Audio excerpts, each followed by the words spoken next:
పాంచాలిని అవమానించిన వారు ఎవరైనా సరే వారి మస్తకాన్ని ఖండిస్తానని ప్రతిజ్ఞ చేశారు. అర్జున,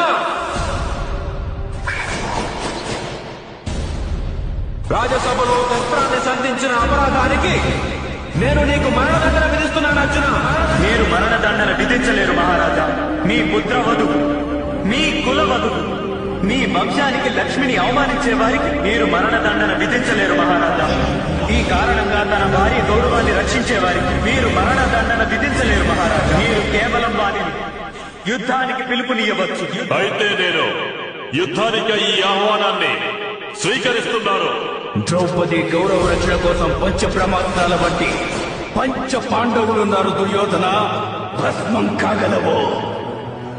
భస్మం. ఆగండి. పవిత్రమైన ఈ హస్తినాపురి రాజసభను ఎంతకాలం నీ పుత్రులు అపవిత్రం చేస్తుంటారు మహారాజా? నా పుత్రులా? నేను ఈ రాజసభలో మరి ఒక క్షణం కూడా ఉండలేను. మహారాజా, ఒక భవనం నేలకొనిపోతుందేమోనన్న భయం ఉన్నప్పుడు బుద్ధిమంతులైన వారు దాని మధ్య గోడను నిర్మించి భవనాన్ని రక్షిస్తారు. నాకు భయంగా ఉంది మహారాజా. కురువంశ సంరక్షణ కోసం రాజ్యాన్ని